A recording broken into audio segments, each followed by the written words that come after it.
thank you, Randy, and thanks everybody. If you haven't attended a presentation with me via Alignable, my name's Matt. That crazy long title means I teach constant contact for a living, but I want to zero in on something that Randy said in that very nice introduction, which is it's all about the bottom line, best practices, how to leverage best practices to get more out of the bottom line. That's what today's presentation is all about. I've been itching to do a presentation like this for a long time. This is all about, as the name suggests, designing an email. So here's what we're going to cover today. We're going to brand your email like a pro. How to brand it the way Constant Contact does, the way that the big names in the business brand the email. I am hoping that by the end of the presentation, when you go look at an email from Target, the United Way, et cetera, Delta Airlines, you go through looking at emails from these larger organizations, you probably will start to see some of the secrets I'm going to be sharing with you today. We're going to talk about how to create a visual hierarchy. What does that mean? The layout, how to create a layout that drives action. Why do you want action? Moolah.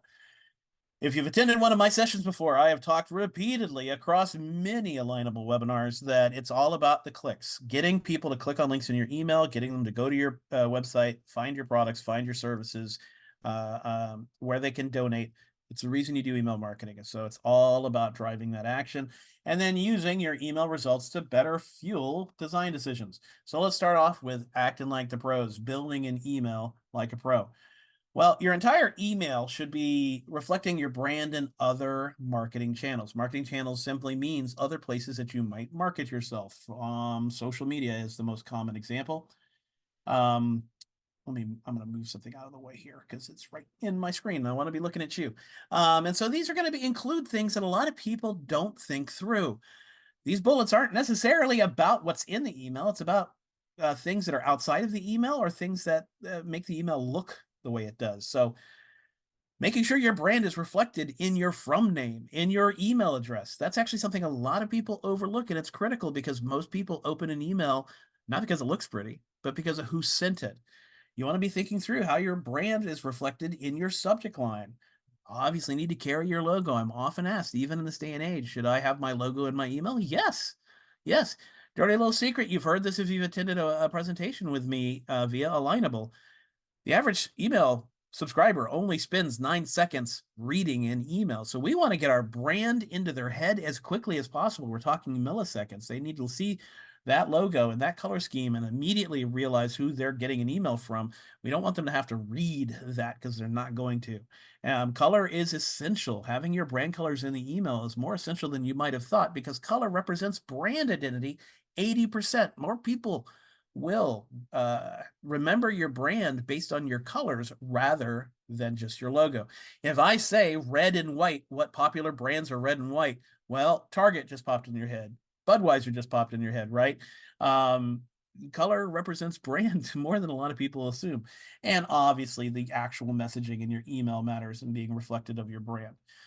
When it comes to color scheme, you want to keep it simple. While Constant Contact will allow you to add color all over the email, you want to keep it simple. Select the primary color of your brand and then a secondary color. So the primary color is going to be used in large areas of your email, things like your button, things like maybe your border, and then you're going to use a secondary color from your brand to add accents. You want to make sure you're pulling an accent color to contrast to make something pop out. So a couple of ways that you can find your brand color. So Constant Contact, this is going to be something I demonstrate today. Constant Contact has a brand kit. The brand kit allows you to put in your company's URL, your company's website, and we will actually scrub your website and pull your colors for you. And then you can choose those primary colors and they can be incorporated into future emails. It'll even pull your logo for you. If you don't have a color palette, color.adobe.com is actually a really slick tool. It's free. If you don't have a color scheme, I know a lot of people in Alignable are just starting out their business. Maybe you don't have a color scheme yet. This tool will actually help you develop a color scheme, a brand for yourself, helping you choose complementary colors. You choose your primary color, and then it suggests some of those accent colors for you. But it's more than just the look of the email. You need to make sure the email is legible because the dirty little secret, I've said this before with the Alignable presentations, is nobody reads email. We scan and we skim them. So we want to make it really easy for people to do that. So when it comes to your font choice, do not use more than 2. I have seen plenty of small businesses that have 5 or 6 fonts in their email. You don't want to do that. One, It's fairly unprofessional. But two, you could be confusing the eye. You want to make sure that that text, whatever font you use, is really easy to see and read. Headline text, the larger, should be 22 to 24 point font. The body of the email should be 14 to 16. I see a lot of small businesses use an 8-point font in their email. You're making it really hard to read. You want to sparingly use decorative fonts, so really fancy scripty fonts. Again, we have 9 seconds in front of our audience. Now, while people will only spend an average of 9 seconds reading an email, as soon as they click, then it becomes more time. Now they're making a determination that they want to learn more about your products, your services, your nonprofit. And so we want them to click to go somewhere else. So the easier we can make that for them to do by avoiding things like really fancy fonts like a French script MT, that's that really curly, QE one, the better. Additionally, I don't know how many of you love serif fonts, things like Times New Roman, but it is better to use a sans serif font. So what are fonts? What are serifs? These are serifs, these little hooks and feet.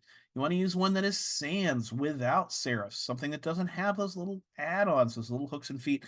That is because those little hooks and feet eat up white space, making it a little cloudier, a little harder to do that scanning and skimming.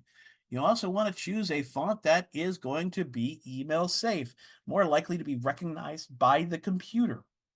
So I am often asked, hey, Matt, we use this really unique font. Can I use that in Constant Contact? And I said, well, no, you shouldn't.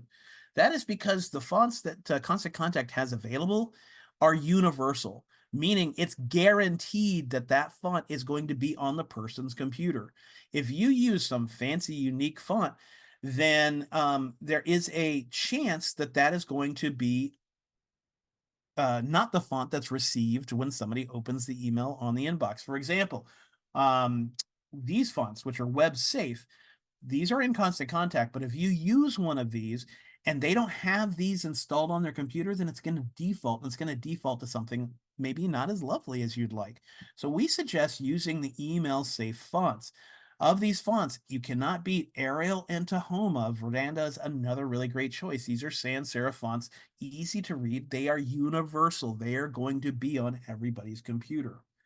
You also want to think about how you're using fonts and type strategically in terms of design. So there's a couple of different ways that you can draw the eye around strategically so that people consume your content. So you can use size, having size be very dynamic, so that the typographic size be something that draws the eye. A big, bold piece of text-based content followed by something a little smaller to draw the eye. You can also use spacing of your text to draw the eye.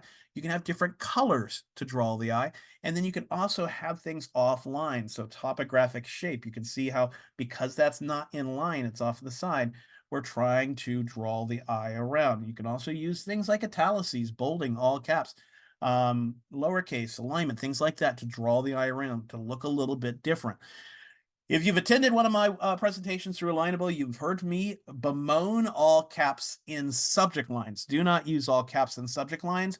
You will end up in the spam filter, but perfectly all right, especially in headlines in the body of your email. Now, we've talked a little bit about fonts. We've talked a little bit about color. Let's talk about the real winner, which is images. If people have a 9-second attention span in an email, well, an image speaks 1,000 words, and that's really important. That gets our message across more quickly. You want to make sure you're using, firstly, an image that relates to your content. I know that probably seems overly simple, but I see time and time again where the image isn't telling the story. So imagine you have a 9-second clock, a stopwatch. Can somebody understand why they're getting the email based on the image? If the answer is no, you're failing in that stopwatch, right? You want to convey your message as quickly as possible. You want to try to use something bright, airy, energetic. That's going to cause more engagement for you. You want to try to use people's faces if possible. So humans love to see human faces. So if you have imagery that has a human face, ideally it's going to be your customer, your donor, your volunteer, if you've gotten permission.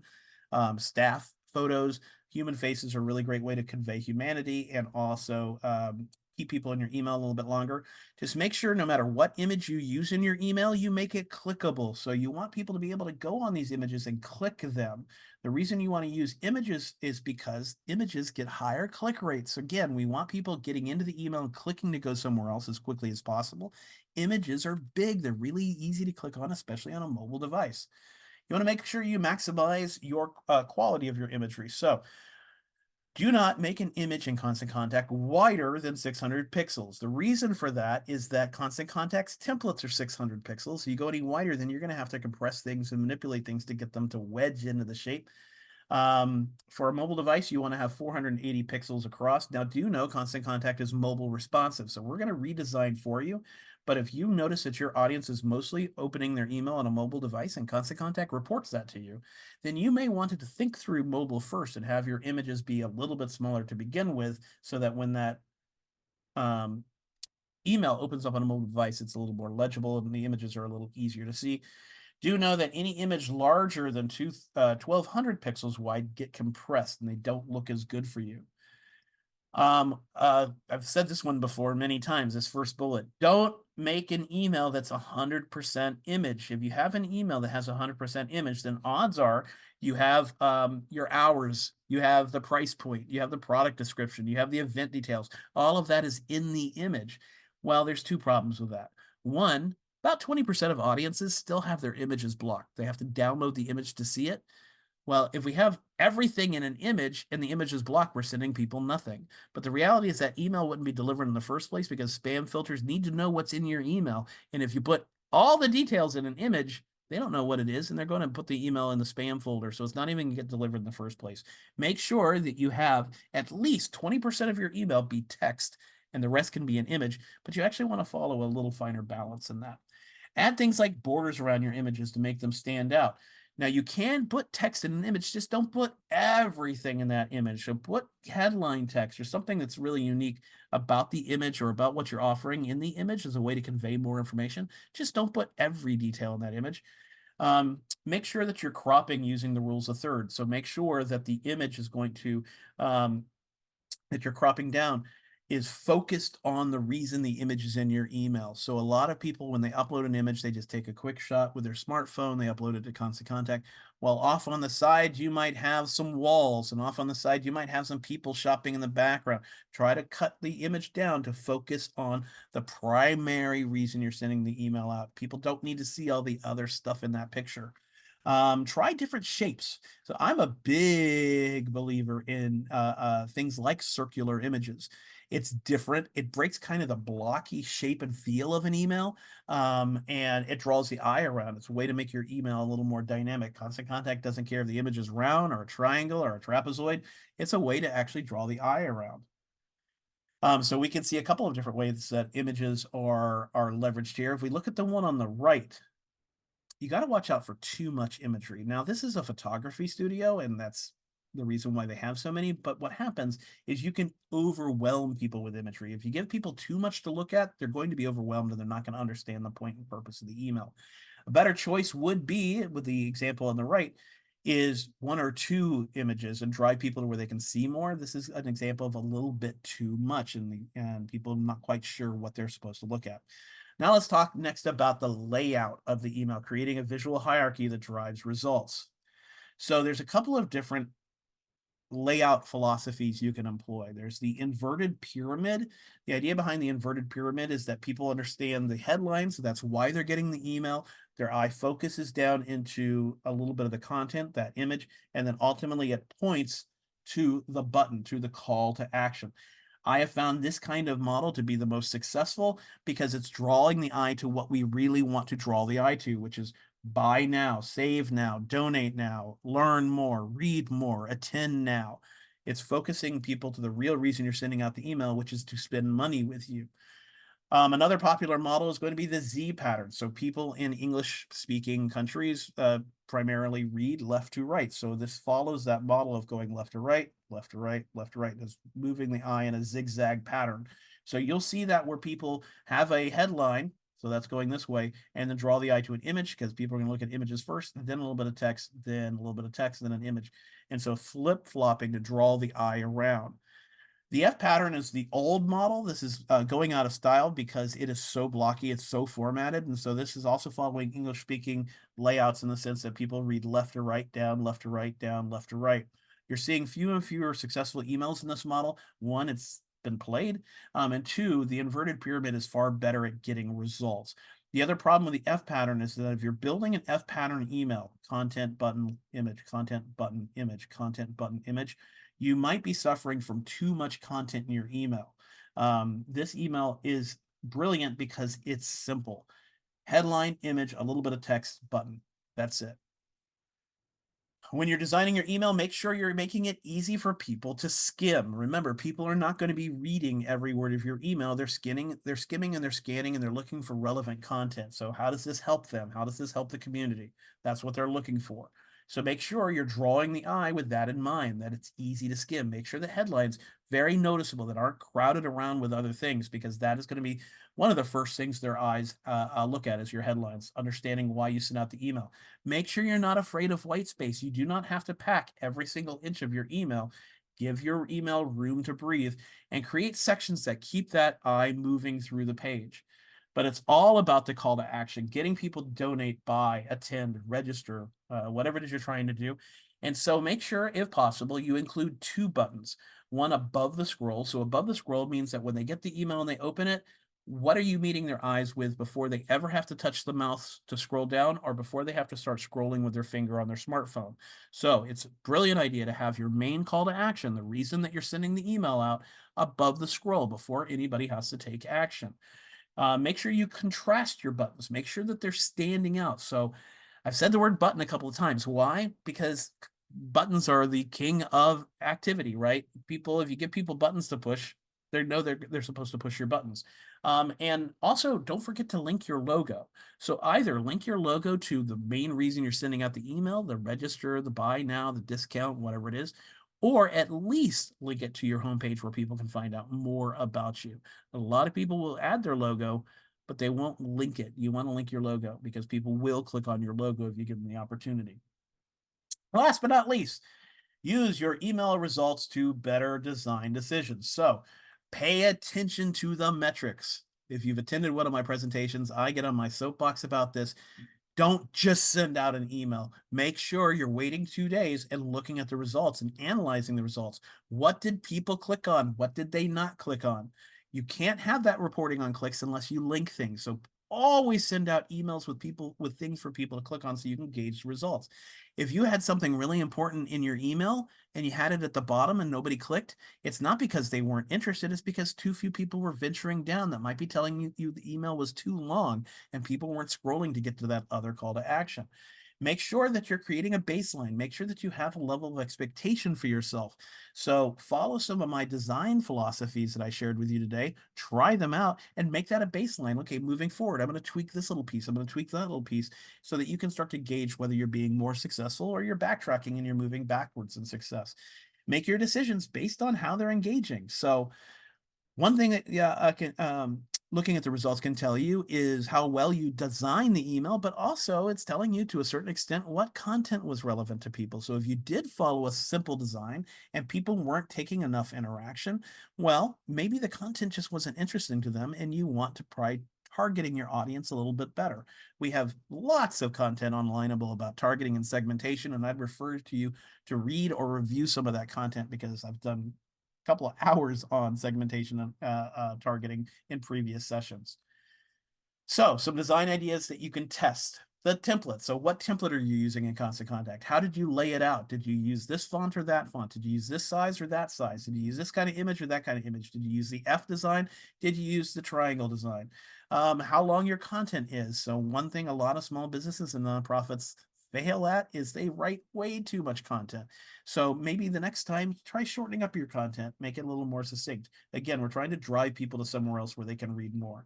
What kind of call to action did you have? Did you use a hyperlink? Did you use a button? Did you use images? Did you use a combination of them? Was that button really noticeable? Did it stand out? What kind of images did you use? So, if you didn't get the results you were looking for, perhaps you should have cropped the image down a little bit, or maybe you should have used a different kind of image. Try using animation and GIFs. So Constant Contact supports things like animated GIFs. These are going to be little repeatable little things. You've seen them all over the place in memes. GIFs draw the eye and get people to click. So try something like that. And video. If there truly is a king of content, it is video. Video gets the highest engagement in an email. If an image speaks 1,000 words, a video speaks 1,000 images. But if you're going to employ video in your email, make sure it's short, no more than about 2 minutes long. Do know a video won't play in your constant contact email when you send it out. That's on purpose. I told you earlier the spam filters need to know what's in your email. They don't know how to watch a video. They don't know what's in that video. And so they're going to put the email in the spam folder. Make sure your branding is consistent across all your emails. I have run into plenty of small businesses, especially that change up the look and feel of every single email. It's this color this time, it's that color the next time. You want to be consistent. This is actually a critical piece to your success. You're just confusing your audience if you change color all the time. Make sure that readability is your North Star. People aren't actually reading the email, they're scanning and skimming. So ask yourself, can somebody understand the purpose of this email in 9 seconds? Make sure that your calls to action, those things that people are going to click on, are very, very noticeable. That is how you can get the biggest return on your investment, is making sure that you keep in mind you want people to click. That's where the money is. The higher the click rate, the more money you're going to make. Make sure you get the biggest results for your marketing by leveraging a tool like Constant Contact. So we have email, email automation, social media, SMS, digital advertising, and far more. And as we start to bring Randy back, you got questions, join the Alignable community. There's a banner available to you so you can join the community. There are a slew of experts on our community page to answer your burning marketing questions around email design, email automation, all the functionality within Constant Contact, and more. It's also a fun group and a great way to engage other small businesses and nonprofits. And Randy, I know that you are passionate about this one, so I'll throw it to you.